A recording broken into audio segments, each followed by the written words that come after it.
Hola a todos. El Departamento de Transporte del Condado de Fairfax se complace en compartir una descripción general del estudio de movilidad activa de la Ruta 29.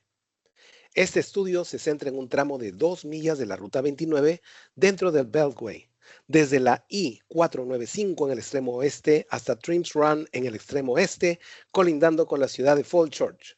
Nuestro objetivo es mejorar el acceso para peatones, ciclistas y usuarios del transporte público, creando un corredor más seguro y cómodo para todos.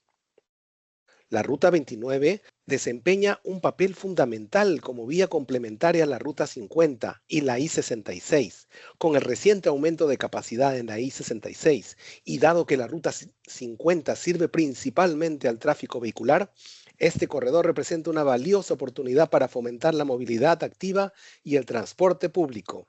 Estamos estudiando maneras de mejorar las aceras, las ciclovías, los cruces peatonales y las paradas de autobús, manteniendo al mismo tiempo un flujo vehicular eficiente.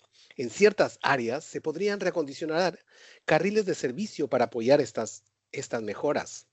Hoy en día, este tramo de la Ruta 29 cuenta con 4 carriles, 8 intersecciones semaforizadas y servicio de autobús cada 30 a 45 minutos. Sin embargo, el corredor presenta actualmente diversos problemas como la falta de aceras, senderos obstruidos, cruces peatonales limitados, cruces inseguros a mitad de cuadra y paradas de autobús sin refugio ni acceso peatonal. En algunos tramos, la distancia entre cruces seguros supera los 600 metros, lo que pone de manifiesto la necesidad de mejorar la conectividad y la seguridad. Nuestro objetivo es construir un corredor más seguro, accesible y mejor conectado para todos, incluyendo peatones, ciclistas, usuarios del transporte público y conductores. Sus comentarios serán fundamentales para encontrar soluciones.